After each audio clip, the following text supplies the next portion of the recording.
Hello everybody, welcome to the live stream. I believe we're up and running. Go ahead if there's any issues, let us know in IRC. But this is Insane Rabbi coming at you with HoN88, cameraing for us, as always, the fantastic Snoopy. And we have some extremely fast bands here coming from both 5 and T7H. They seem like they're angry at each other or something like that. But go ahead, Con, say hi to everyone for me. Hey everybody, how's it going? Hope you're enjoying it. This is the semi-finals in the Game Replay Season 1 Invitational. First prize is $1,000. Very special thanks, shout out to S2 for sponsoring this tournament. And yeah, 5 seem to be throwing out the bands extremely quickly, as they usually do. And then we see the 5 bands going out, and Poly not banned, which is the first thing that I see. Even a Mingo typing WOG insta ready. Yeah. Chipper is auto banned, I believe. Yes, he is. Yep, it's more of a joke than anything, I believe. Oh, okay. And we see a first pick, Polywog. Excellent. So, yeah, Polywog, we were discussing it the last game. Extremely strong hero at the moment. Arguably the best hero that that you can have at the moment. What do you think, Rabbi? Well, for pushing potential, there is nothing higher than a Polywog priest right now with 80-second wards. But we'll see. I think a good way to keep Polywog down is something you and Chappie have both brought up: is keep the fights away from your base, keep the fights away from buildings, and in a sense just gank the hell out of the Poly. I mean, it's still, even in 5.7 when they buffed Poly's strength, it's still that's in Dota, of course. That was Rasta, and the strength gain carried over in HoN. Even then, you know, Poly's still squishy, and since you usually don't get Morph, which is Sheep and Dota, early, you don't really have that great of an escape mechanism. The only stun you have is a channeling spell. So if you can keep a lot of good roaming and ganks off on Poly, you should be doing just fine. But overall, relatively fast picks. We see the Polywog first pick, obviously, from 5. Then we see Glacius and Engineer coming in 1-2. Interesting to note, I know T7H loves their Glacius and loves their Engineer, but to take them as a 1-2 over Magmus and maybe Plague and stuff like that, most people, you know, obviously I think it's fine to take it over Plague, but most people would say you'd want to get Plague before those two heroes. But Engineer, not just the flavor of the month, but definitely coming up really strong.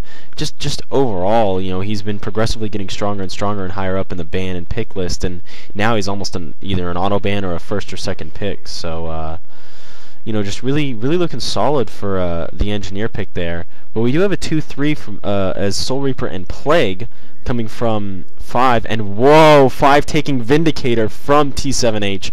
T7H, probably their most iconic hero that they use is the Vindicator, and that's actually being taken along with a Pestilence. What do you think of that one, Con?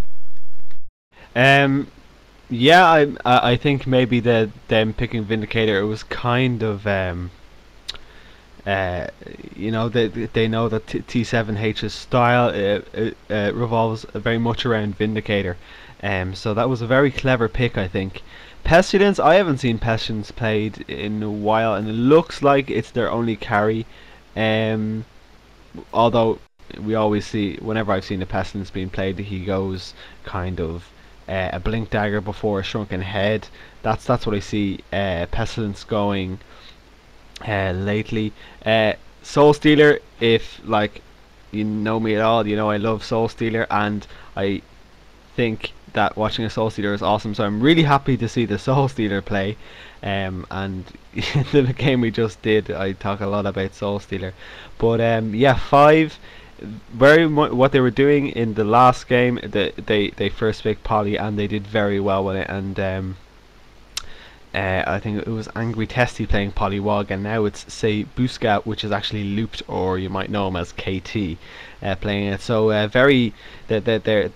prioritizing who's playing the Polywog very highly. And the last pick there was a Pyromancer, so really strong lanes, Pyro Mag, you could, and Soul Stealer Glacius. That's what we saw 5 do. That was a really strong lane, so we could see Soul Stealer Glacius and Engineer solo, or we could see Soul Stealer solo mid, something like that.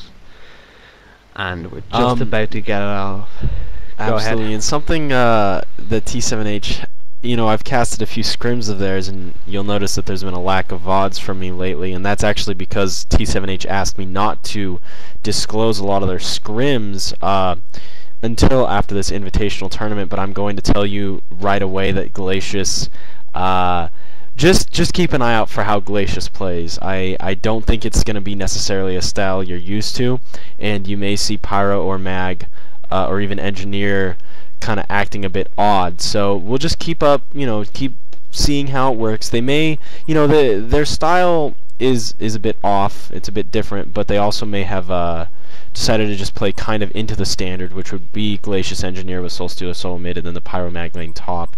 You would actually expect Pyro Mag lane to be bottom, but it is going top in this situation. But yeah, just keep an eye on the Glacius. That's what I can say. I don't want to give too much away. I want to keep the suspense there.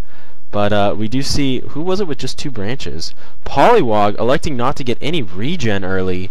Interesting. This may or may not, be awesome. If Soul Stealer can pick up a kill before Poly gets a couple creep kills, which I highly doubt that's going to happen.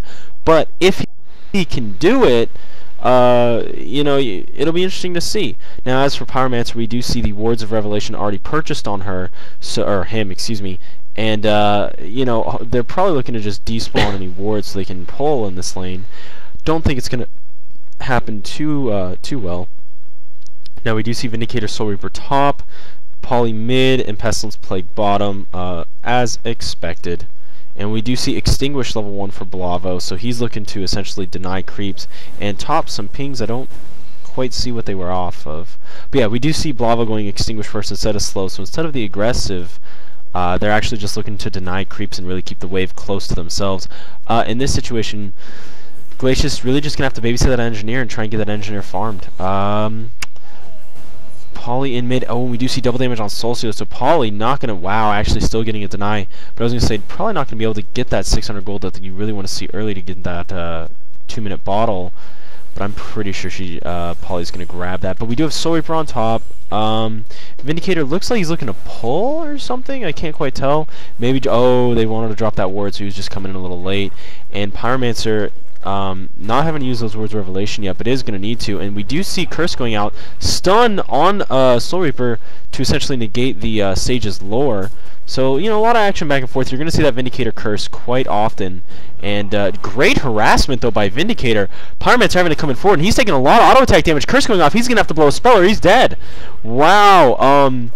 Having to blow a flask now, I mean, that just goes to show you the power of Vindicator, how he can just take control of lanes, along with 2 ranged heroes in the same lane, doing a great job. And notice, if you remember last game we casted, that Ward of Revelation should be able to reveal the Ward of Sight, but the Ward of Sight is so far to the right that it's not going to, so just really well done by Pyromancer. And look at 5's ward placement as well, so far to the left. That Ward of Revelation is not going to see that one either. I can't believe it.